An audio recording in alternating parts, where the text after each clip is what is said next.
அப்பாவுக்கு வயசாயிருச்சு, அதனால கொஞ்சம் தள்ளாடி நடக்கிறாரு. அவருக்கு வயசாயிருச்சுல்ல. இது வந்து ஒரு சாதாரணமான ஒரு எக்ஸாம்பிள் சொல்கிறேன். ஆனால் டிரான்ஸ்ஃபார்ம்னா என்ன? அவர்கள் முதிர் வயதிலும் கனி தந்து பசுமையும் புஷ்டியுமாயிருப்பார்கள். வயசான ஆளு புஷ்டியா தான் இருக்கணும், வயசான ஆளு கனி கொடுத்து தான் இருக்கணும், வயசான ஆளு ஸ்ட்ராங்கா தான் இருக்கணும் என்கிற மனநிலை உனக்கு இருக்கும் என்றால் you have a transformed mind. கைய நல்லா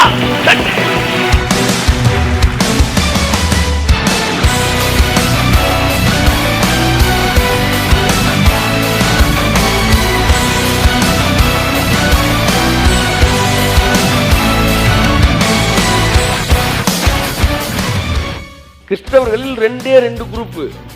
ஒன்னு கன்வின்ஸ்டு மைண்ட், இன்னொன்னு டிரான்ஸ்ஃபார்ம்டு மைண்ட்.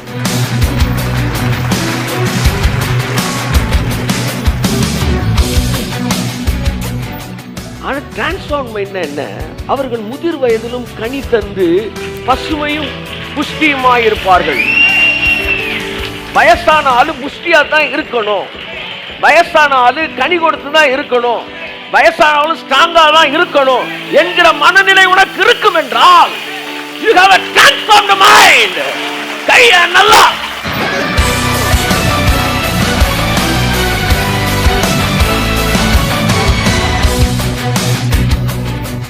அப்பாவுக்கு வயசாயிருச்சு, அதனால கொஞ்சம் தள்ளாடி நடக்கிறாரு. அவருக்கு வயசாயிருச்சுல்ல, அப்படின்னா நான் கன்வின்ஸ் ஆயிட்டேன்னு அர்த்தம்.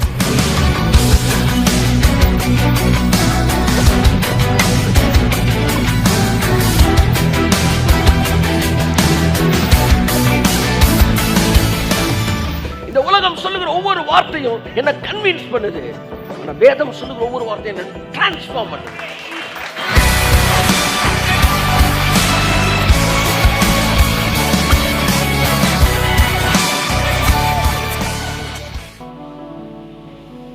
God bless you.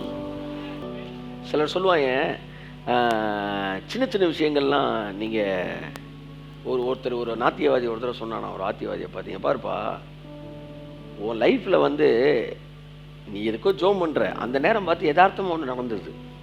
1990 கேட்ட ஒரு விஷயம் அது. யதார்த்தமாக ஒன்று நடந்துருது, உடனே அதை கடவுள் செஞ்சார்டா. எங்கள் வாழ்க்கையில் அது நடக்குது, நீ தான் அதை போட்டு ரொம்ப பெருசாக்குற அப்படின்னு. 93 கேட்டேன் இந்த விஷயம். அப்போ இவன் போய் ஜோம் பண்ணான், என்ன ஆண்டவர் இவர் இப்படி சொல்கிறாரு, எங்கள் வாழ்க்கையில் நடக்குது, நீ தான் அதை போட்டுவிட்டு பெரிய வந்து பிளிர்ற யானை பிளிர்ற மாதிரி அது எல்லாருக்கும் நடக்குதாண்டா உனக்கு நடக்குது, நீ உடனே ஜபத்தோட கனெக்ட் பண்ணிடுற, அது யதார்த்தம் தான்டா அப்படின்னா. எனக்கு கர்த்தர் சொன்னார், அவன்கிட்ட போய் சொல்லு, அது யதார்த்தம்னாலும் அந்த யதார்த்தம் எங்கள் வாழ்க்கையில் நிறையா நடக்குதுடா, உங்கள் வாழ்க்கையில் அந்த யதார்த்தமே நடக்கிறது இல்லைடான்னு போய் சொல்லுங்க சொன்னான். ஆமாம் யதார்த்தம் தான், ஆனால் ஏன் அந்த யதார்த்தம் எங்கள் வாழ்க்கையில் மட்டும் நிறையா நடக்குது, உங்கள் வாழ்க்கையில் நடக்கிறது இல்லை?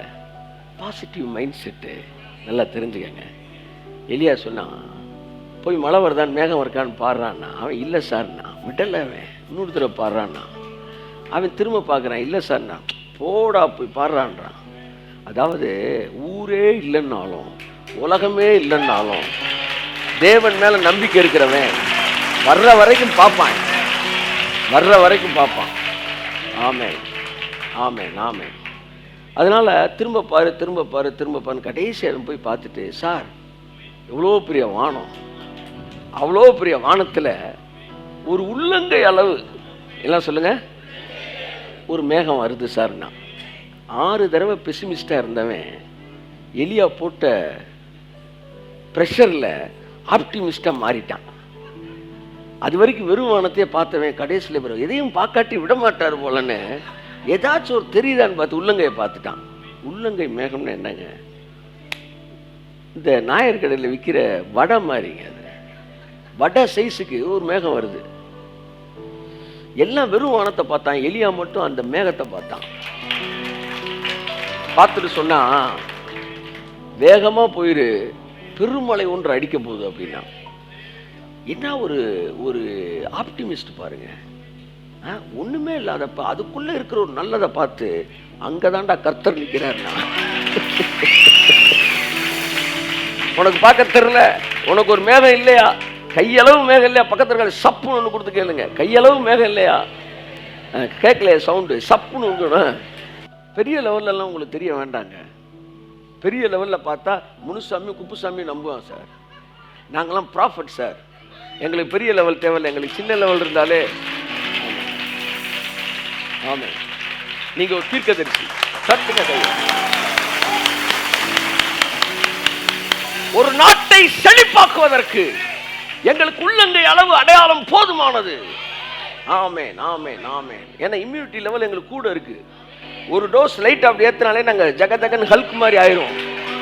ஆமாம், சிலருக்கு என்னதான் வந்து பாட்டிலாக ரத்தம் ஏற்றினாலும்.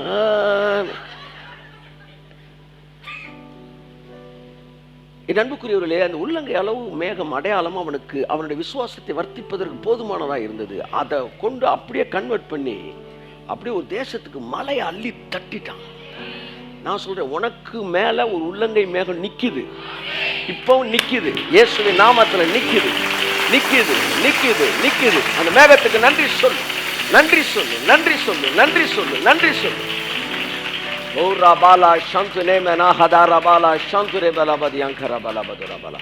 உள்ளங்கை மேகம் இல்லாதவர்கள் யாருமே கிடையாது. வாழ்க்கையில் ஒரு துளி அளவு கூட உங்கள் வாழ்க்கையில் ஒரு பாசிட்டிவ் விஷயம் தெரியல. அதை நோக்கி நீங்கள் பார்க்கும்போது நான் சொல்கிறேன், உங்கள் எல்லை எங்கும் மழை பொழியும், உங்கள் எல்லை எங்கும் ஆசீர்வாதம் இறங்கும். ஆகவே அன்புக்குரியவர்களே, தயவு செய்து முறுமுறுக்காதிருங்கள். இஸ்ரவேல் ஜனங்கள் செய்த மிகப்பெரிய பாவங்களில் ஒன்று முறுமுறுப்பு. இஸ்ரவேல் ஜனங்கள் செய்த பெரிய பாவங்களில் ஒன்று முறுமுறுப்பு. வேசித்தனம், விபச்சாரம், கொலை, களவு எல்லாவற்றை விட ஒரு பெரிய மோசமான பாவம் முறுமுறுப்பு. ஏனென்றால் முறுமுறுப்பு என்பது அவிசுவாசத்தின் விளைவாய் வருகிறது. இஸ்ரவேல் ஜனங்கள் முறுமுறுத்தார்கள். முறுமுறுக்கிறவர்கள் எல்லாம் தேவ பிள்ளைகளோடு கலந்தே இருப்பாங்களாம். பாருங்க, கலந்து இருப்பாங்களாம். ஏன்னா அப்போதான் கூட இருக்கிறவங்களாம் முறுமுறுக்க வைக்க முடியும்னு. என் அன்புக்குரியவர்களே, முறுமுறுப்புன்றது நீங்கள் சுடுற முறுக்கில் தான் இருக்கணும். வாயில் என்ன செய்யக்கூடாது. ஆமாம், அது என்னென்ன சவுக்குன்னு இருக்கு, அது ஒன்றும் வழங்க மாட்டேங்குது, முறுமுறுன்னு இருக்க மாட்டேன். வாய் மட்டும் முறுமுறு. உசுரோடு இருக்கிறீங்களே. ஆமாம், இவ்வளோ பண்ணியிருக்கிறார்ல, இனிமேல் பண்ண மாட்டாரா தேவன்? ஆமாம், டி மேஜர் தானேப்பா, டி மேஜர் கொடுப்பான். அதனால வந்து தேவன் மாறாதவர். நேற்று பார்த்தோம், எவ்வளவு வேணும் கொஞ்சம் கூட பொய் சொல்ல மாட்டாராம். அதாவது அவருடைய ஸ்டேட்மெண்ட்ல எந்த ஓரத்துலையுமே பொய் இருக்காதான், அப்படி உண்மை பேசுகிறவராம். ஆமேன். அதனால் வந்து நீங்கள் எதை குறித்தும் கவலைப்படாதீங்க. கர்த்தர் பெரிய காரியங்களை செய்வார் உங்கள் வாழ்க்கையில். இந்த மாதத்திலும் கூட 12வது மாதம். 12 என்றால் ஹெவன்லி கிங்டம், அதாவது பரலோகத்தின் அரசாங்கத்தின் நம்பர் வந்து 12. கை தட்டுங்க. Amen amen. என்ன ஹெவன்லி கிங்டம் 10ன்ற நம்பர் எர்த்லி கிங்டம். 10 ராஜாக்கள் அப்படி பைபிள் வரும்போது எழும்பி நின்றார்கள். அதான் உலகத்தில் இருக்கிற அரசாங்கத்துடைய கணக்கு 10. கடைசி நாட்களில் 10 அரசாங்கம் 10 ராஜாக்கள் எழும்பு. இப்போ 10 நாடுகள் சேர்ந்து ஒரு காயினை வெளியிட்டிருக்கிறாங்க இல்லை, யூரோவா அந்த மாதிரி. 10 வந்து connected with earthly kingdom, 12 is connected with heavenly kingdom. 12னா ராஜ்யம் வந்துருச்சு அப்படின்னு அர்த்தம். கை தட்டுங்க. நான் கேட்பேன், 12 வந்துருச்சுன்னா அப்படின்னு நீங்க சொல்லணும், ராஜ்யம் வந்துருச்சு. கையை தட்டு. 12 வந்துருச்சுன்னா சொல்லுங்க, ராஜ்யம் வந்துருச்சு அப்படின்னு அர்த்தம். 12 கோத்திரத்தை கர்த்தர் தெரிந்து கொண்டார். எதற்காக? இந்த பூமியிலே ஆபிரகாமின் சந்ததியை பெருக வைப்பதற்கு. 12 அப்போஸ்தலர்களை இயேசு தெரிந்து கொண்டார். எதற்காக? தன்னுடைய ராஜ்யத்தை பூமியிலே ஸ்தாபிப்பதற்கு. 12 வாசல்களை நியூ ஜெருசலேம்ல வச்சாரு. Heavenly kingdom. 12 சிங்காசனங்கள் எங்க இருக்கு? பரலோகத்திலே அமர்ந்திருப்பார்கள். தன்னுடைய சீஷர்களை பத்தி அவர் சொல்றாரு. 12 கூடை நிறையாக அப்பத்தை ஃபினான்சியலில் வந்து ஃபைனான்ஸ் ஏரியாவில் காட்ஸ் கிங்டம் உள்ள என்ட்ரு ஆகுது இந்த மாதம். 12 கூட நிறைய எடுக்கிற அளவுக்கு ஃபினான்ஸ் காட்ஸ் கிங்டம், சூப்பர் நேச்சுரலில் காட்ஸ் கிங்டம். என் அன்புக்குரியவர்களே, 12 எங்கெல்லாம் வருதோ அதுதான் God's number, God's kingdom. Amen, தேவனுடைய ராஜ்யம். ஸோ அதனால் 12க்குள்ளே நாங்கள் நுழைஞ்சிருக்கிறனால தேவனுடைய ராஜ்யம் நமக்குள்ளாக வந்திருக்கிறதை இந்த மாதத்திலே கர்த்தர் இன்னும் அதிகமாய் உறுதிப்படுத்தத்தக்க அற்புதங்களை நம்முடைய வாழ்க்கையிலே செய்வாராக. கர்த்தருடைய ஆவியான மாதந்தோறும் பாருங்கள் வாக்குத்தத்தங்களை கொடுக்குறோம், பேசுகிறோம். தினந்தோறும் வாக்குத்தத்தத்தை கூட கொடுக்கலான்ற ஒரு பிளானில் டிவியில் பேசுகிறதுக்காக வேலைகள்லாம் செய்து கொண்டு இருக்கிறோம். என் அன்புக்குரியவர்களே, வாக்குத்தத்தங்கள் நம்முடைய மைண்டை ஏற்கனவே சொன்ன மாதிரி டியூன் பண்ணுது, செட் பண்ணுது. எல்லாரும் என்ன பாருங்க, வாக்குத்தத்தங்கள் என்னுடைய எண்ணத்தை டியூன் பண்ணுது.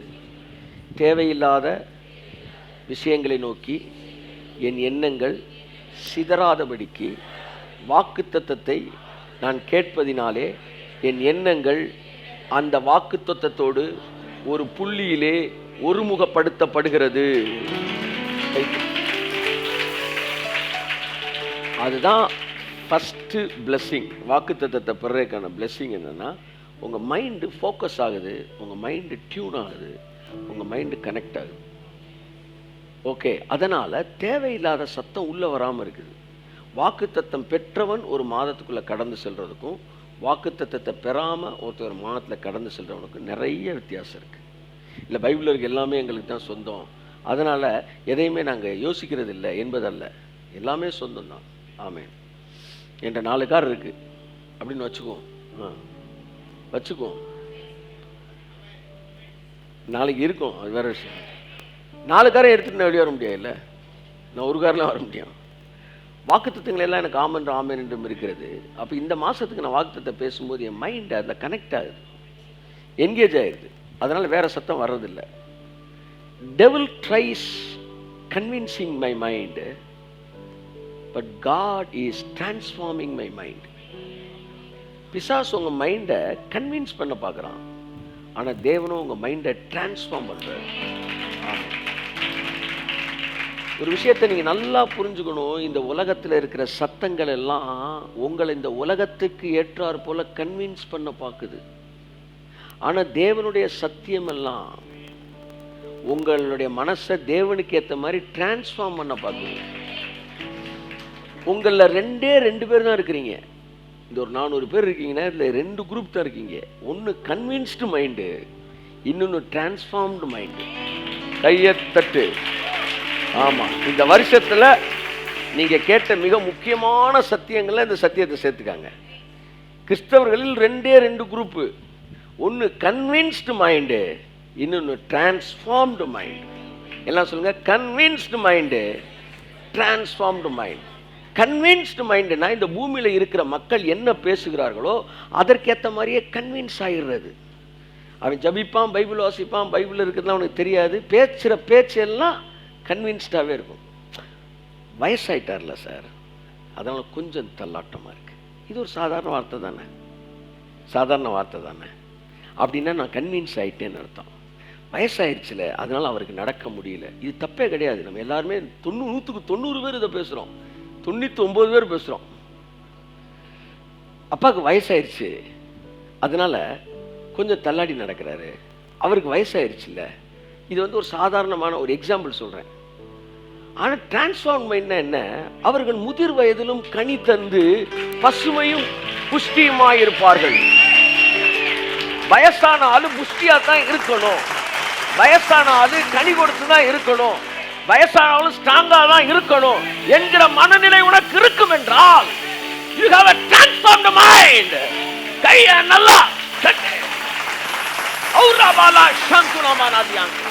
இந்த உலகம் சொல்லுகிற ஒவ்வொரு வார்த்தைக்கும் எதிராக வேதம் பேசுகிறது. இந்த உலகம் சொல்லுகிற ஒவ்வொரு வார்த்தையும் என்ன கன்வின்ஸ் பண்ணுது, ஆனா வேதம் சொல்லுகிற ஒவ்வொரு வார்த்தையும் என்ன டிரான்ஸ்ஃபார்ம் பண்ணுது.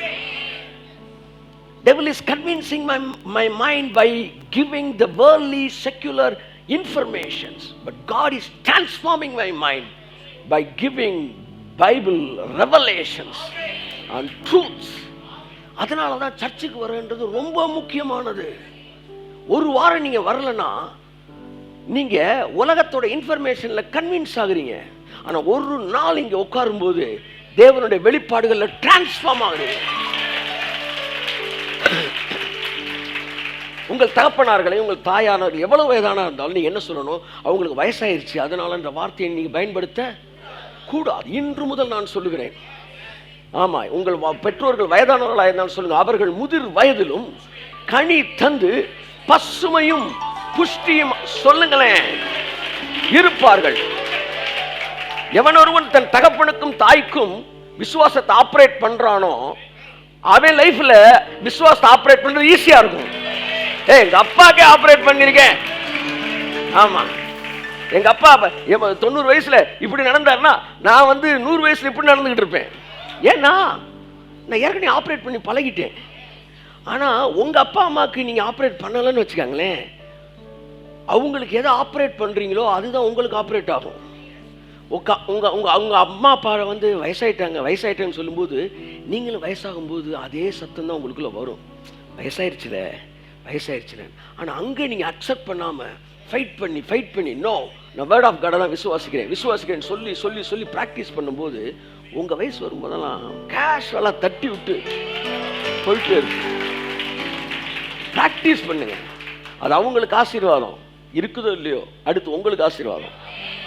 ஆமென், ஆமென், ஆமென்.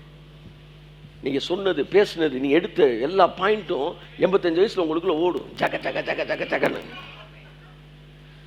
120 வயசில் சொல்கிறான். யாரு? மோசே.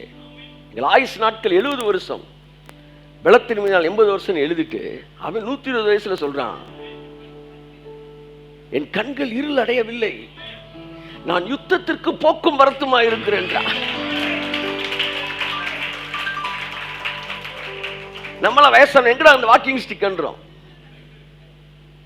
அப்பா இறந்துட்டாராம். ஒரு அண்ணன் 3 பேர் இருக்கிறாங்க.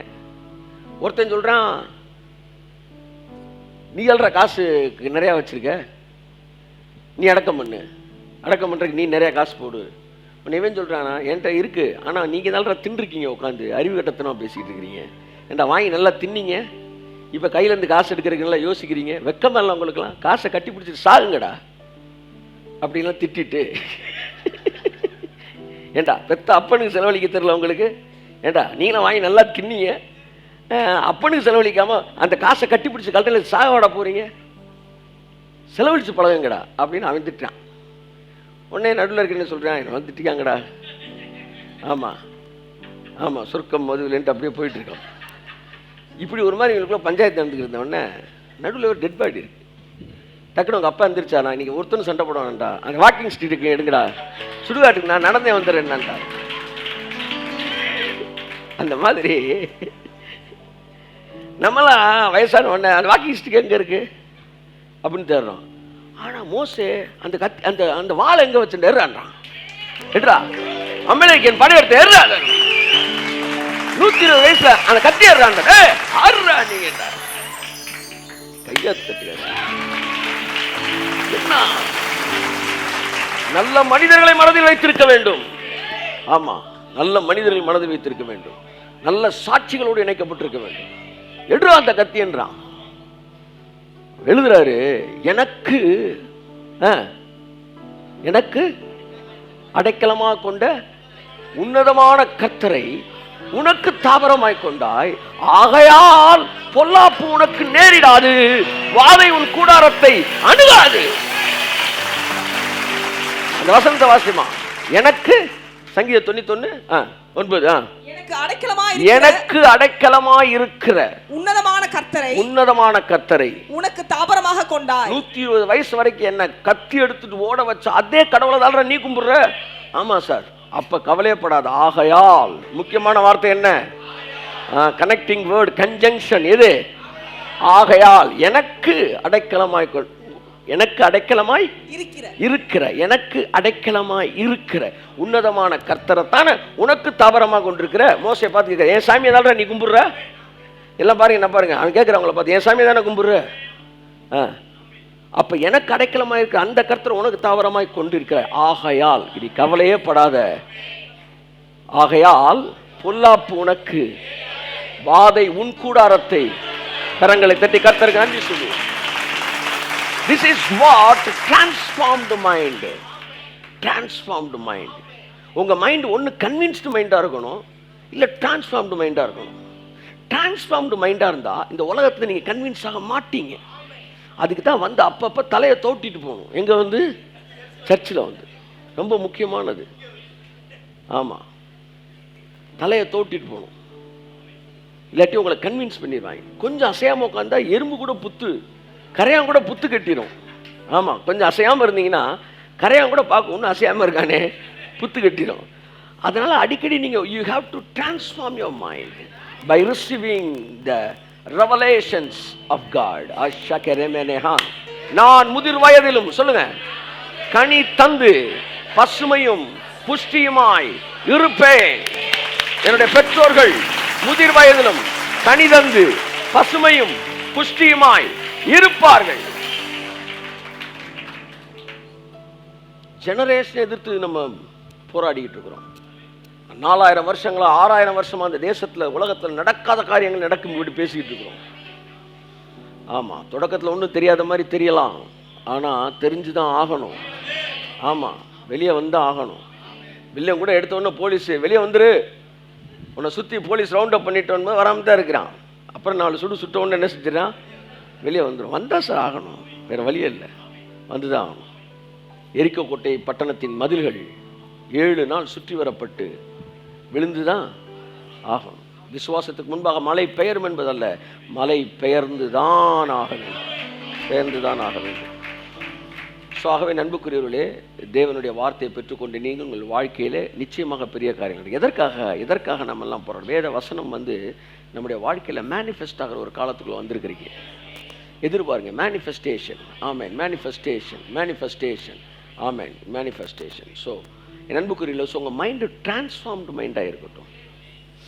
வார்த்தையினால் டிரான்ஸ்ஃபார்ம் ஆகணும். ஒவ்வொரு விஷயத்துக்கும் பைபிள் என்ன சொல்லுது அதுதான் டிரான்ஸ்ஃபார்ம் மைண்ட். இந்த உலகம் பயத்தில் ஆப்ரேட் ஆகிட்டுருக்கு. இந்த உலகம் எதில் ஆப்ரேட் ஆகிட்டுருக்கு? பயத்தில் ஆப்ரேட் ஆகிட்டுருக்கு. பயத்தை வச்சு தான் ஆப்ரேட் பண்ணுறான். ஆமாம், பேஷண்ட்டு எதை பார்த்து பயப்படுறான்? வியாதியை பார்த்து பயப்படுறான். வியாதி டாக்டரை பார்த்து பயப்படுறான். டாக்டர் பேஷண்ட்டை பார்த்து பயப்படுறான். இப்படி 3 பேரும் மாறி மாறி பயந்துக்கிட்டு இருக்கிறாங்க. டாக்டர் என் பேஷண்ட்டை பார்த்து பயப்படுறாரு. ஆமாம், சுகமாயிருன்னு சொல்லிட்டோம்னா நாளைக்கு சுகமாகலாம் நீ கத்தி ஏற்றிட்டு வந்துட்டீங்கன்னா, இவங்க அதை பார்த்து பயப்படுறாங்க, அதை இவரை பார்த்து பயப்படுறாங்க. இந்த வேர்ல்டு ஃபுல்லாக ஒரு பயத்திலே ஆப்ரேட் பண்ணிட்டு இருக்காங்க பிசாஸ். ஆனால் நாமும் பயத்தினால் ஆப்ரேட் பண்ணப்படுகிறவர்கள் அல்ல. ஆமாம் சொல்லுங்க ஒரு தடவை. we are having transformed mind.